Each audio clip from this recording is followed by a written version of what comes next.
Bismillahirrahmanirrahim. Assalamualaikum warahmatullahi wabarakatuh.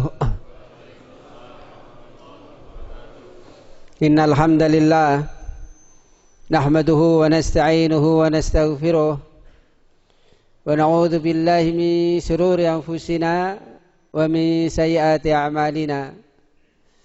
May yahdihillahu fala mudilla lahu wa may yudlil fala hadiya lahu. Asyhadu an la ilaha illallah, asyhadu anna Muhammadan abduhu wa rasuluh. Amma ba'd. Wa qala ta'ala fil Qur'anil Karim, a'udzu billahi samil alim minasyaitonir rajim. Bismillahirrahmanirrahim. Ya ayyuhalladzina amanu taqullaha haqqa tuqatih wa la tamutunna illa wa antum muslimun. Wa qala Rasulullah sallallahu alaihi wasallam, Inna allaha la yaqbidul ilma intiza'an yantasi'uhu minal ibad walaki yaqbidul ilma biqabdil ulama hatta idha lam yabqa alimun ittakhadhan nasu ru'usa juhalan fasu'ilu faftau bighairi ilmin fatallu wa tallu.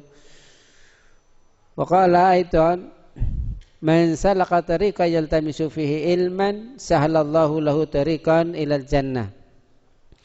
Pimpinan daerah pemuda Muhammadiyah yang saya hormati beserta pleno, pimpinan cabang Muhammadiyah sekota Tegal, takmir masjid, bapak-bapak, ibu-ibu, adik-adik semua yang insya Allah calon-calon penghuni surga. Amin. Ada sekitar waktu 40 menit ya. Mungkin saya tidak lama ya, sekitar 30 menit ya. Yang ingin saya tekankan di sini, pemuda, mari kita bergerak. Waktunya nggak boleh ditunda-tunda. Kita lagi berpacu dengan zaman akhir. Kalau pemuda tidak bergerak dari sekarang, mau kapan lagi? Kalau kita bicara sibuk, nggak ada orang yang nggak sibuk. Semuanya sibuk.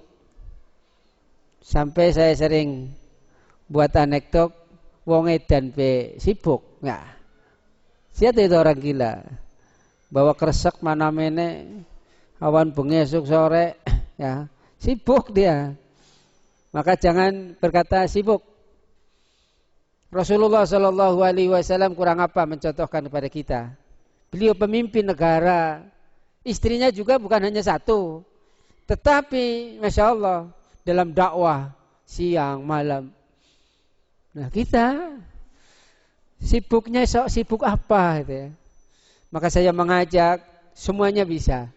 Mulai dari diri sendiri, mulai dari sekarang, mulai dari yang kecil. Ini yang akan menjadikan dahsyat.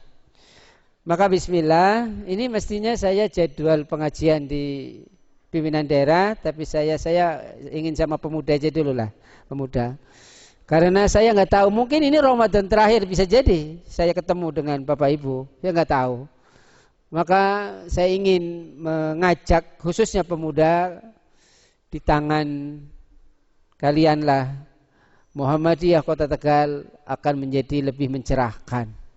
Kalau pemudanya sekarang tidak mau bergerak, nanti yang bergerak yang lain. Saya prihatin dengan masjid mushola yang diwakafkan ke Muhammadiyah, tapi karena banyak jamaah dari kita yang kurang peduli, sehingga kita bisa ya melihatlah.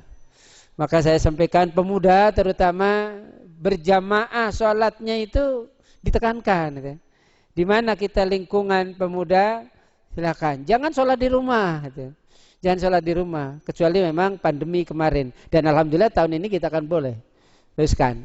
Jadi berawal dari sholat jamaah. Pemuda, saya sering nyampaikan, siapa yang sholat jamaah awal waktu ketika imam sudah Allahu Akbar, kita sudah berada di situ selama 40 hari berturut-turut, maka dahsyat. Coba aja, karena hadisnya aja, arba'ina yauman, 40 hari berturut-turut.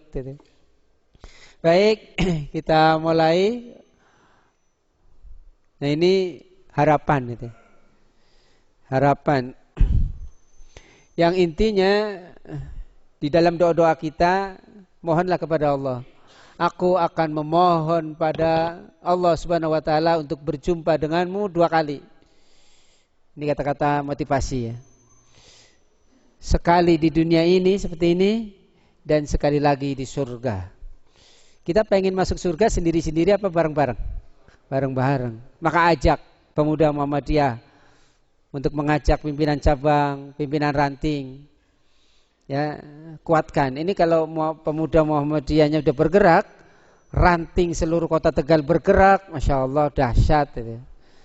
Mungkin selama ini kita kuatkan pimpinan cabangnya, rantingnya kuatkan. Saya sering ya bukan mengeluh ya. Kita belum ketemu yang namanya orang kader, yang bicara tentang kader itu dahsyat luar biasa, kayak orang lain lah di luaran sana ya. Maka saya hanya mengharapkan dari pemuda. Pemuda itu nanti yang akan mengkader Muhammadiyah. Kalau pemudanya enggak mau, siapa lagi saya mau berharap gitu ya. Maka hari ini kita mohon kepada Allah Subhanahu wa taala, ini doa orang-orang saleh di dalam kitab Lataiful Ma'arif sering saya sampaikan itu, ini dahsyat, kekuatannya dahsyat. Jadi kita itu semangat bukan hanya di bulan Ramadan saja. Bahkan orang saleh itu 6 bulan sebelum Ramadan itu memohon kepada Allah. Allahumma qad adzallana syahrul Ramadan wa hadara fasallimhu lana wa sallimna lahu warzuqna fihi al-jidda wal ijtihad wal quwwata wan nasat wa inna fihi minal fitan. Jadi minta 5 hal yang harus dikuatkan juga untuk pemuda. Warzuqna fihi al-jidda, ya Allah berilah kami kemampuan. Yang ngasih mampu itu Allah. Kita itu hanya berharap. Termasuk mampu berorganisasi, mampu mendatangi jamaah, mampu bersedekah, mampu berbagi, masya Allah. Ini kota Tegal itu sekarang lagi jadi bidikan. Ya, termasuk pemuda nanti akan Rapimwil tahun 2021. Nah nanti tahun 2022-nya akhir Muswil Muhammadiyah se-Jawa Tengah. Kurang lebih sekitar 2.000 tamu. Maka hotel di kota Tegal nggak muat. Ya, saya akan melanjutkan apa cita-cita dulu Bapak Nadirin, bahwa teruskan perjuangan. Maka saya buat puisi di Gerobak Bodol di Pakoni itu, perjuangan kita belum selesai. Bapak Ibu, ini masalahnya bukan promosi ya. Dengan karya ini saya ingin mengajak semua. Saya sering itu banyak itu. Kalau kita hitung, taruhlah misalnya Muhammadiyah Kota Tegal misalnya ada 10.000, Itu yang suka dengan literasi itu sedikit sekali. Maka saya mau berharapnya itu kepada pemuda. Kalau pemudanya aja nggak mau baca buku, nanti gimana itu? Jalan. Maka materi hari ini, Kota Tegal itu, maaf ya, itu cenderungnya kuliner. Bahasa Tegal apa? Bedogan gitu ya. Coba itu rumah makan di Kota Tegal, laris semua. Hampir warung sate yang kecil sampai yang besar itu laris semua. Tapi kalau bicara buku, gak ada yang mau. Coba kalau kita ditawari, suruh beli buku apa beli sate, rata-rata milihnya kalau ada uangnya sate gitu ya. Buku itu nanti. Maka sebenarnya ini karya yang luar biasa kalau kita dilanjutkan oleh pemuda. Dan saya ini beriltisam, saya pengen nulis buku yang bisa diterima oleh semua. Dan ini masya Allah dari pimpinan pusat sudah mendukungnya. Maka ini bisa dipakai untuk di pendidikan ada. Saya buat puisi, saya buat cerita. Kalau bapak-bapak ibu nulis cerita, baca cerita ini, ya bisa ada terinspirasi. Ini bagian dari cerita. Sebenarnya saya banyak itu cerita-cerita. Mungkin nanti ada kumpulan cerita buku yang akan datang. Nah, ada sekitar 30 materi di buku ini yang saya kaji setiap taklim dan semuanya antusias. Orang rata-rata itu punya buku, kalau nggak dipandu ya nggak dibaca. Ibu sudah beli buku, udah dibaca belum Ustaz. Maka saya pandu dan masyarakat dahsyat. Maka saya mengajak pada semuanya lah ya. Cita-cita saya melanjutkan Pak Nadirin itu kan sekitar 3 tahun lah ya. Kalau bisa 3 tahun ini sudah 10 buku saya tulis bersama teman-teman. Ini baru 2. 1 Gerobak Bodol di Pakone, alhamdulillah. Ya namanya nulis pertama mesti banyak kesalahan dikit, nggak masalah gitu ya.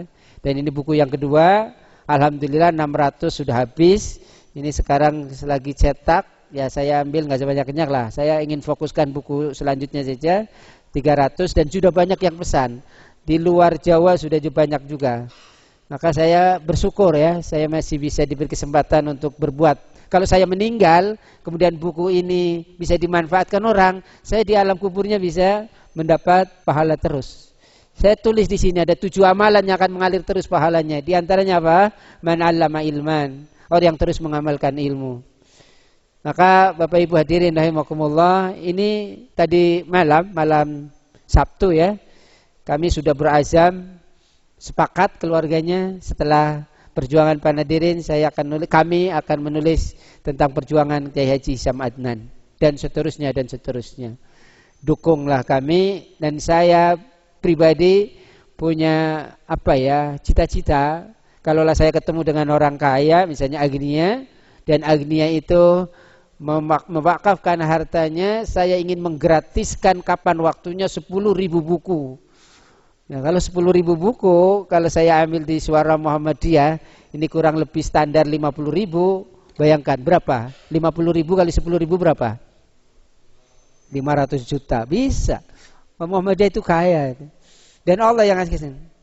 Dan ini buku lahir juga bukan uang pribadi saya nggak punya. Ada orang-orang Agnia yang peduli dengan dakwah, ada yang nyumbang sini, hanya tercetaklah buku. Dan Masya Allah, mengapa saya getol untuk literasi, mengajak kepada pemuda ya. Maka di sini ada lima hal yang harus kita kuatkan. Fil jida, berilah kami kemampuan ya Allah. Jangan bilang saya nggak mampu, nanti selamanya nggak mampu. Saya nggak bisa nulis. Jangan bilang kayak gitu. Allah yang akan mendengar apa yang kita katakan. Nulis itu awal saja. Saya tulisannya mungkin belum begitu bagus, tetapi ada keinginan gitu ya. Maka mohon sama Allah, warzuqna fil jida. Kemudian yang kedua apa? Wal istihad, sungguh-sungguh. Tema yang sering saya sampaikan baik di YouTube atau mengambil akhir surat Al-Ankabut. Walladzina jahadu fina lanahdiyannahum subulana wa innallaha lama'al muhsinin. Kita yakin betul dengan ayat ini. Orang yang bersungguh-sungguh pada jalan kami apa saja, pasti Allah akan kasih jalan. Pakainya huruf taukidnya ada 2, lam sama nun. Yang ketiga, mohon sama Allah wal kuat. Kuat itu kekuatan. Kekuatan itu mencerahkan. Jadi orang yang bahagia itu orang yang bisa membahagiakan orang. Orang yang bahagia itu orang yang bisa mencerahkan orang. Nah, maka bahagiakan orang itu dengan apa yang kita mampu. Khairun nas anfa'uhum linnas. Sebaik-baiknya manusia itu yang bermanfaat untuk manusia yang lain. Maka bersungguh-sungguh untuk itu. Bapak Ibu, banyak saudara-saudara kita yang sudah mendahului kita. Banyak orang-orang tua kita itu tinggal 1-2 orang lah ya. Maka saya dan kami pribadi itu kalau bukan mengharap kepada pemuda, kepada siapa lagi gitu ya. Maka mohon pencerahan. Kemudian apa? Nasyad. Nasyad itu istiqomah. Mungkin kita itu di kita lah ya, istiqomahnya itu kurang. Mengapa kita tidak bisa menghatamkan Al-Quran di bulan Ramadan? Karena kita kurang istiqomah. Anda sibuk, Rasulullah sibuk, Imam Syafi'i sibuk. Dia ngaji itu bukan sepekan sekali, setiap hari. Tetapi mengapa bisa sehari 2 kali hatam? Apa? Karena istiqomah. So kalau istiqomah, tatanazzalu alaihimul malaikah. Ini pengalaman pribadi saja bisa dijadikan pelajaran. Saya kadang bangun tidur jam 2. Kadang nggak tidur lagi sampai siang. Masya Allah. Mungkin saya kalau siang hari baca Quran paling 1 juz, 2 juz. Tetapi ketika saya bangun jam 2 sampai menjelang subuh, kadang-kadang bisa 5 juz. Itu saya kadang-kadang gak mikir, kenapa bisa 5 juz? Ini ada dari Allah Subhanahu wa ta'ala, kekuatan. Kadang-kadang saya nulis itu, Masya Allah, mengalir begitu saja kalau malam. Saya itu setiap hari Senin, ini bukan ria. Setiap hari Senin sudah nyampaikan kepada pimpinan pusat, saya setiap hari Senin insya Allah akan menulis di Suara Muhammadiyah online. Hari ini sudah tulisan yang ke sekitar 18. Saya itu gak habis pikir kenapa saya bisa nulis begitu banyak. Dan itu ketika malam itu, ya Allah, setelah salat malam saya pengen membuat yang sesuatu bermanfaat. Ketika jadi saya kirim, dimuat. Dan Masya Allah, ini untuk awalnya itu buku ini nggak jadi terbit. Pak Alif, mohon maaf dari pimpinan pusat nggak menyetujui buku Bapak. Alasannya macam-macam. Akhirnya saya mohon pada Allah, ada apa? Apa tulisannya kurang bagus dan sebagainya. Dan setelah dilanjutkan, alhamdulillah. Pak, malah ditunggu Pak Alif kalau bisa nanti buku kedua Suara Muhammadiyah ya. Ya. Jadi ditawari. Katanya kok di Suara Muhammadiyah katanya mau resensi kapan? Ini kan edisi yang ke-8. Kata redaksinya nanti insya Allah kalau nggak 9-10. Kalau buku ini diresensi semua bisa memahami, dahsyat. Saya nggak kepikiran saya bisa dakwah di luar Jawa, tapi dengan buku bisa dakwah di luar Jawa. Maka doakan saya pribadi, saya ngajak semuanya termasuk pemuda, termasuk yang saya sebenarnya nulis sendiri tentang apa tokoh-tokoh ya dipaksakan bisa, tapi saya tidak ingin egois kan. Saya dan kemampuan saya ya terbatas. Maka setiap perjuangan tokoh-tokoh kita, mengapa kita ini anak-anak muda nggak kenal yang namanya Pak Suci Ningrat misalnya? Mungkin karena sudah orang meninggal nggak paham Pak Suci siapa. Kita nggak kenal yang namanya Pak Slamet Afandi. Kita nggak kenal, mungkin tahu nggak ini anak muda kenal nggak Bapak Husnul Maksum? Nggak kenal karena nggak tahu, karena nggak ada tulisan. Ya, dan seterusnya gitu ya. Maka nasihat itu penting. Dan yang utama di zaman akhir ini, wa inna fihi minal fitan. Ya Allah, lindungilah kami dari berbagai fitnah. Udah, fitnah itu terlalu besar terlalu lama untuk saya sampaikan. Baik, secara sederhana ini berkah itu ya kaitannya. Ini lanjut saja. Nah ini jamaah kami yang mendukung dakwah asa awal-awalnya.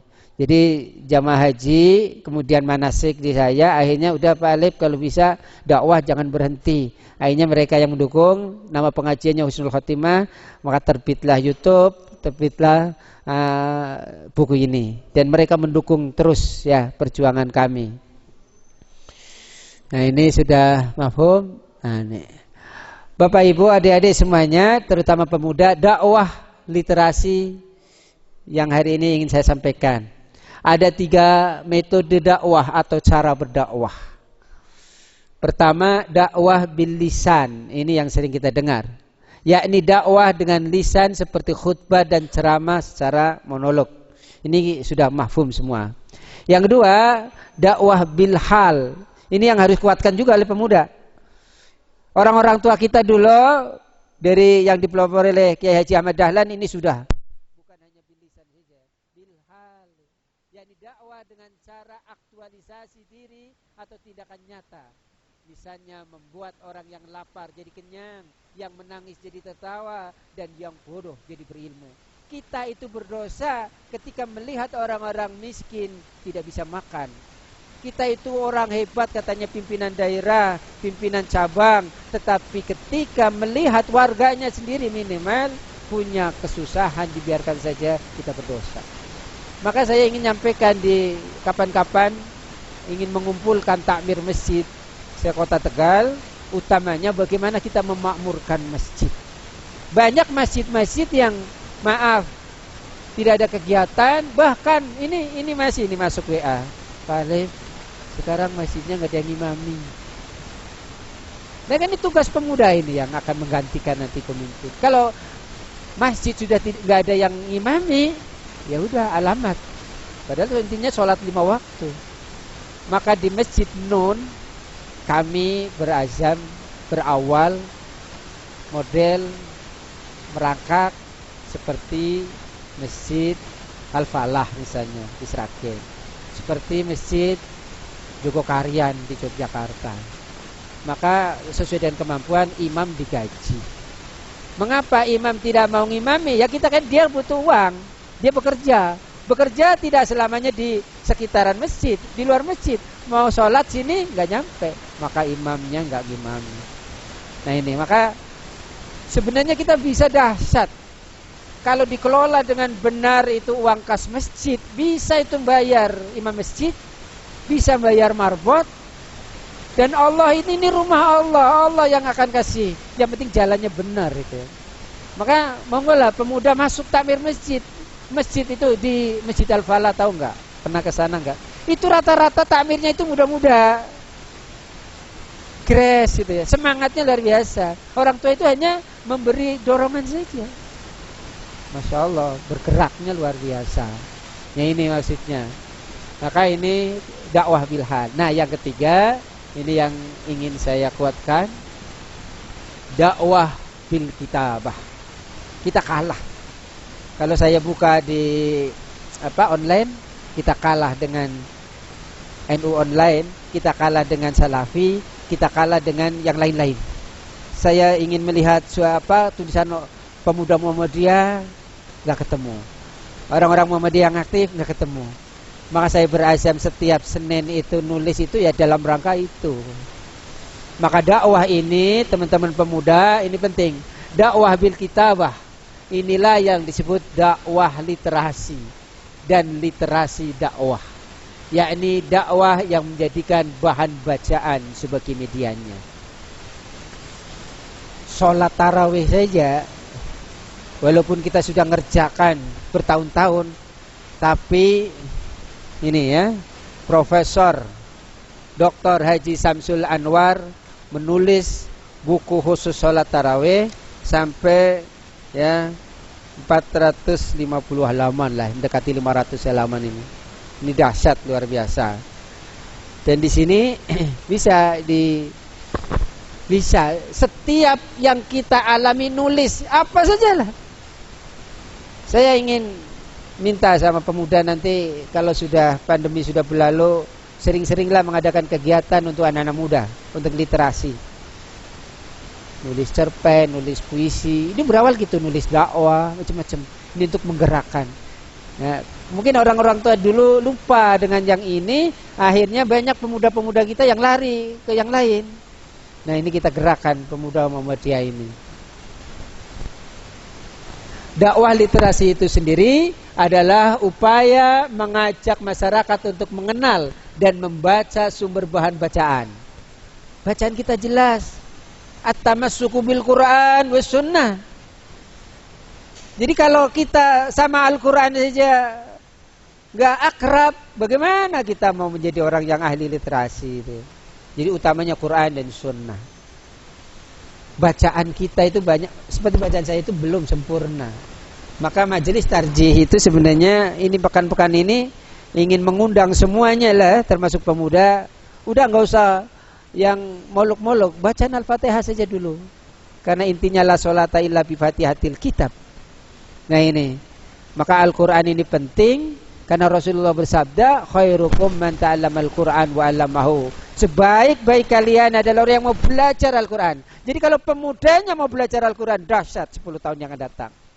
Saya kadang-kadang miris, maaf ya, pimpinan apa saja lah nggak usah disebutkan, kok nggak bisa baca Quran, padahal kita itu organisasi Islam. Nah ini yang menjadikan penguatan kita kepada semuanya. Belajar. Ada orang umur 80 tahun belajar Al-Quran dari 0 sampai hafal 30 juz. Karena apa? Allah kasih petunjuk. Nah ini, maka ini penting. Jadi dalam konteks ini Al-Quran dan As-Sunnah dan karya para ulama sebagai interpretasi keduanya. Ketiga jenis literasi ini memuat 3 kerangka dasar ajaran Islam: akidah, syariah, dan akhlak. Nah ini tambahannya nanti masalah siasah politik gitu ya. Bapak Ibu, saya lanjutkan dikit ya. Ini memang materi agak panjang, jadi kalau agak besar, tapi kaitannya itulah. Ini nggak usah dibaca lah. Nah inilah saya pesan itu ya. Ketua Pimpinan Pusat Muhammadiyah yang kebetulan memberi pengantar epilog di buku saya ini, namanya Profesor Dadang Kahmat MSI.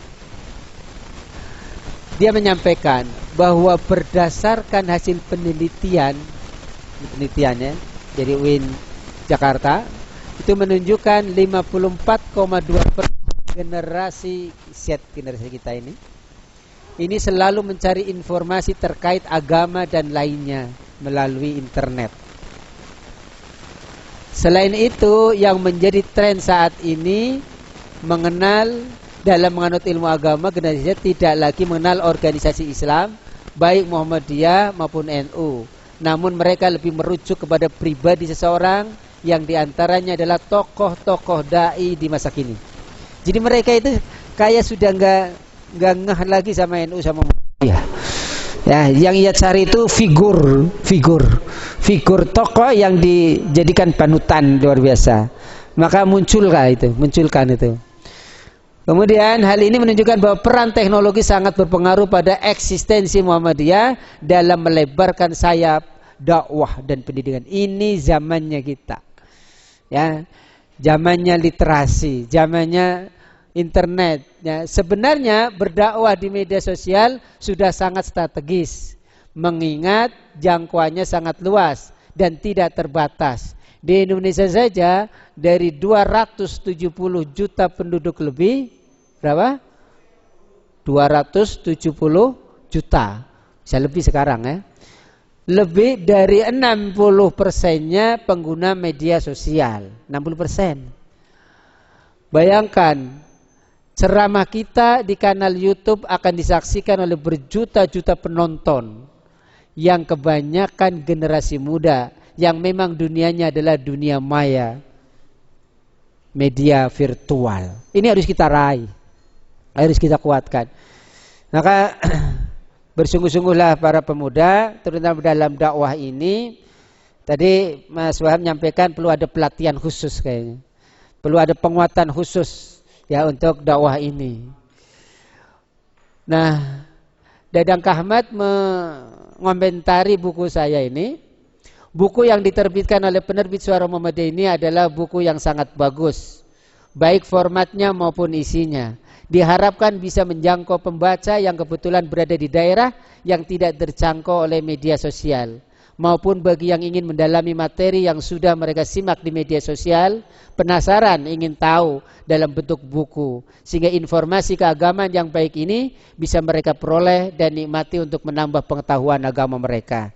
Singkatnya, Bapak Ibu, khususnya para pemuda, inilah kata-kata mutiara yang sangat indah untuk kalau bisa dihafalkan ya. Ditulis, dihafalkan, silakan dipoto ya untuk penggerak terutama pemuda. Pemuda ini ya. Bapak-bapak juga boleh ya. Inna fi yadis subban amral ummah wa fi aqdamihim hayataha. Sesungguhnya di tangan dan langkah pemudalah urusan dan hidupnya suatu umat atau masyarakat. Kita sering dengar subhanul yaum wa imadul ghad. Hari ini kita jadi pemuda, besok kita jadi pemimpin. Masa depan apa saja? Pemuda Muhammadiyah bagian dari pemuda Indonesia. Masa depan Muhammadiyah jelas dari pemuda Muhammadiyah. Masa depan Indonesia terletak di tangan pemuda semua. Kita nggak tahu ini yang sudah tua-tua kapan meninggalnya. Mungkin tinggal hitungan hari, hitungan bulan, hitungan tahun. Maka hari ini melalui kegiatan buka bersama kita memohon kepada Allah, karena waktu buka puasa itu waktu mustajab. Doakan untuk kita menjadi bersama-sama bergerak membahagiakan orang. Maka tema atau moto yang sering saya sampaikan, berdakwah, bahagiakan umat. Bapak Ibu hadirin rahimakumullah, sebenarnya masih banyak yang ingin saya sampaikan ya, utamanya terakhir itu ya.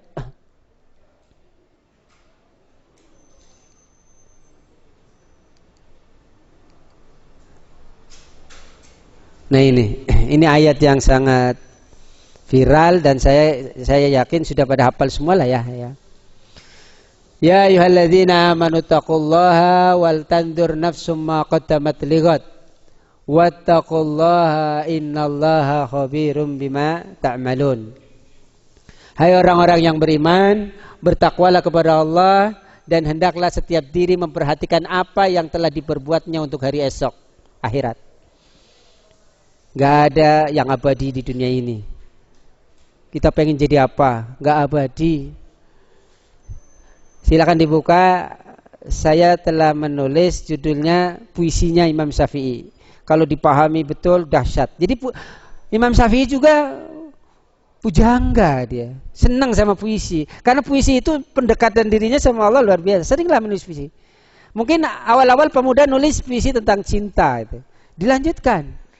Karena dari situlah awal penguatan kita mendekat sama Allah Subhanahu wa taala.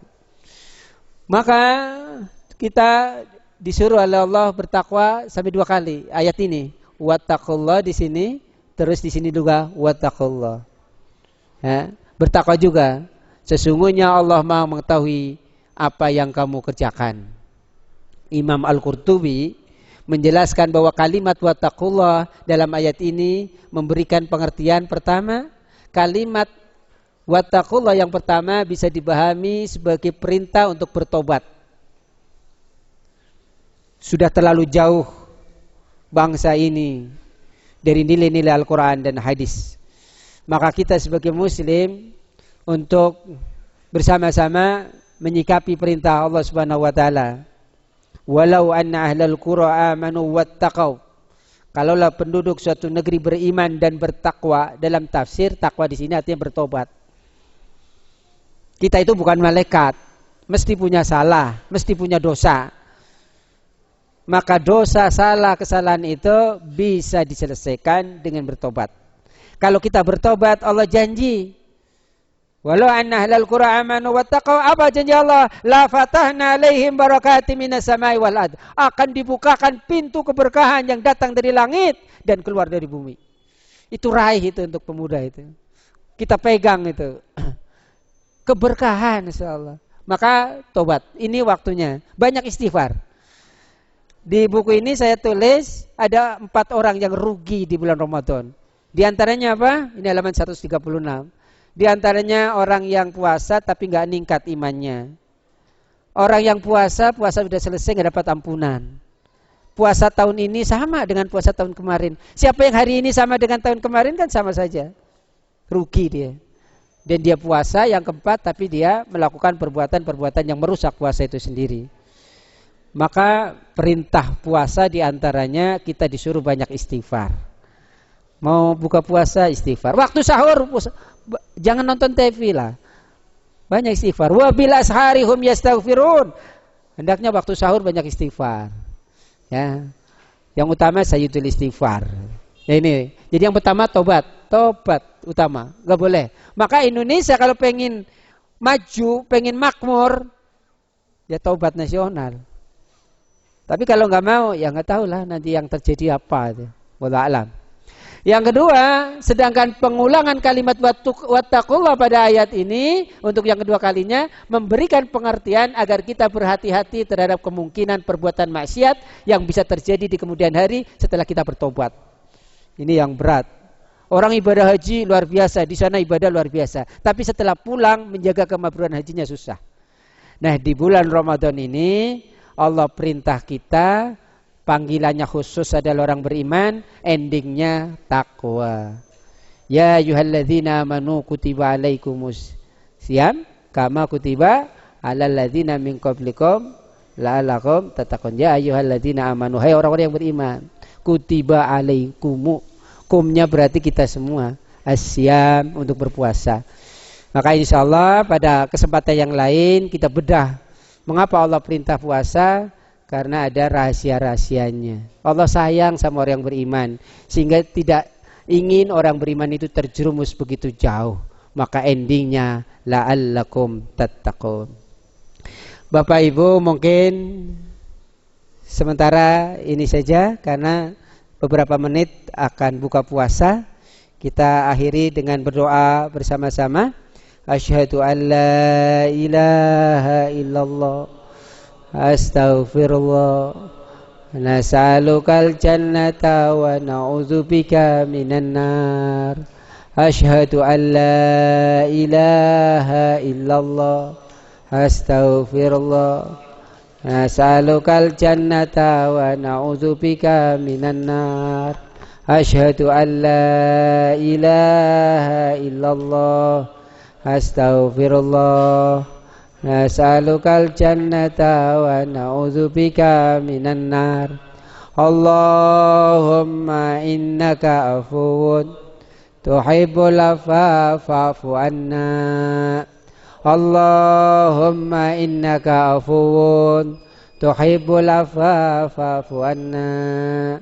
Allahumma innaka afuwun tuhibbul afwa fa'fu anna ya karim. Rabbana taqabbal minna salatana wa siyamana wa ruku'ana wa sujudana wa qu'udana wa tadarru'ana wa ta'ushana wa ta'budana tamim akhsirana ya Allah ya rabbal alamin. Allahumma inna nas'aluka ilman nafi'an wa rizqan thayyiban wa amalan mutaqabbala. Nasrun minallah wa fathun qarib wa basyiril minal mu'minin. Assalamualaikum warahmatullahi wabarakatuh.